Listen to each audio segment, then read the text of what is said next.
Imagine waking up, not to the soft blue sky of Earth, but to a landscape painted in hues of red, orange, or endless darkness. Dust drifts across an alien horizon. The gravity pulls at your body, lighter, strange. The sun is a tiny, distant star. Why do we long to leave the only world we've ever known? Is it curiosity, necessity, or something deeper? A restless human urge to reach for the impossible. Tonight, let's travel far beyond Earth. Not as tourists, but as future settlers.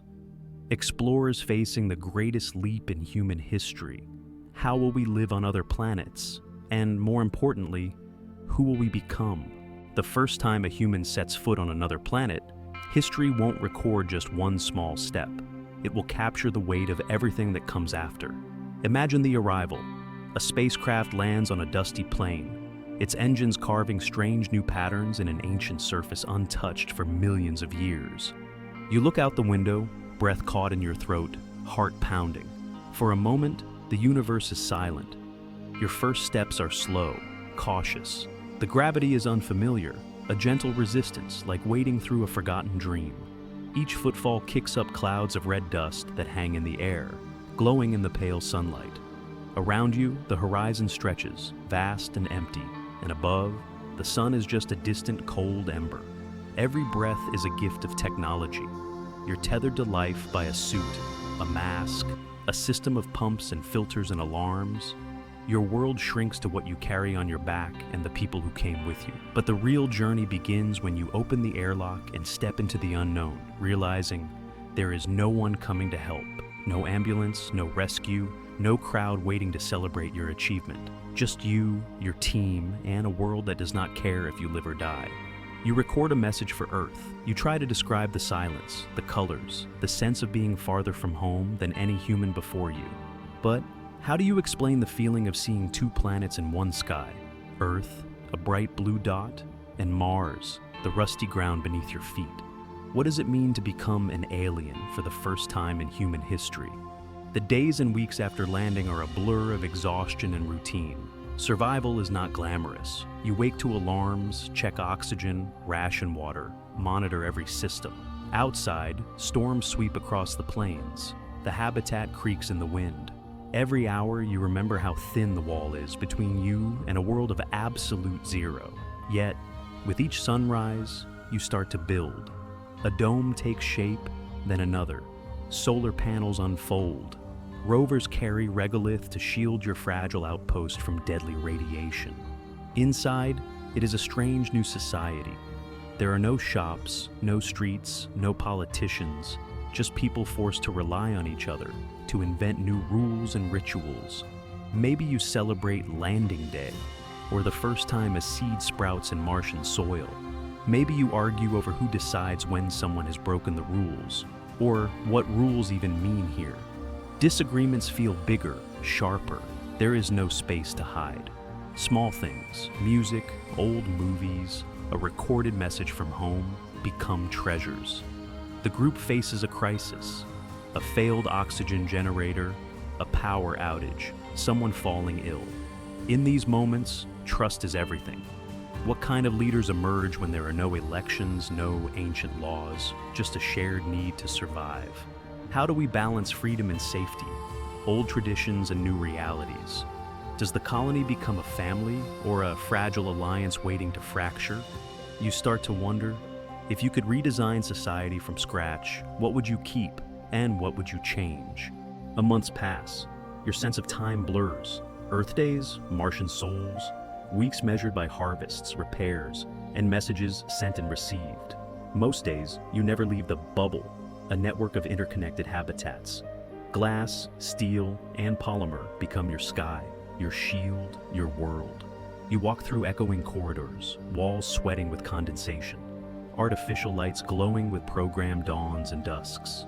Your friends and colleagues become family, but tensions simmer beneath the surface. There are moments of joy, the taste of the first ripe tomato, a shared laugh over a board game. Yet loneliness creeps in.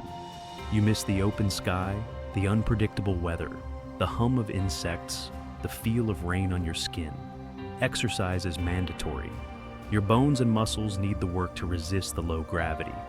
Maybe you run laps around the habitat, pedal a stationary bike, or do yoga beside a hydroponic lettuce wall.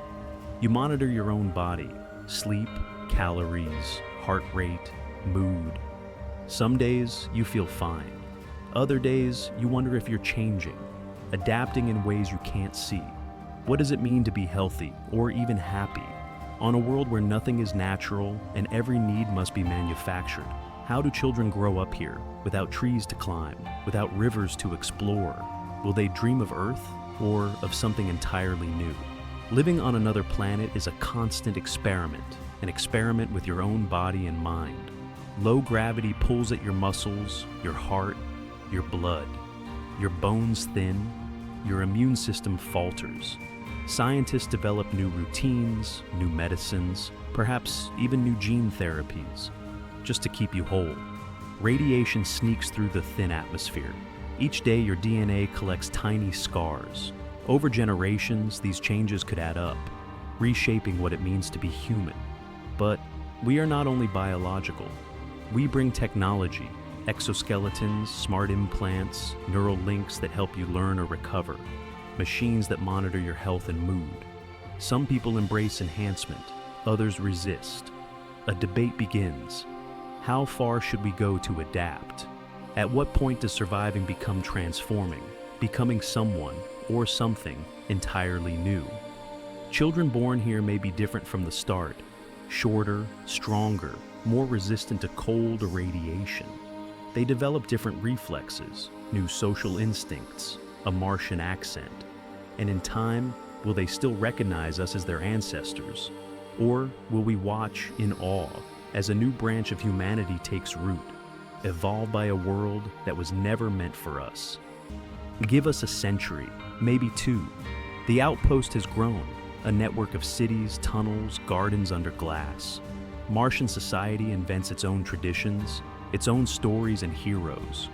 Children gather to hear tales of the crossing, the long journey from Earth. They celebrate holidays unknown on the blue planet, the day of first light, the Red Festival, perhaps even a moment of silence each year for those lost in the early days. Languages evolve, shaped by necessity. New slang, new jokes, a fusion of a dozen Earth tongues, compressed into the rhythms of survival. Religion adapts too.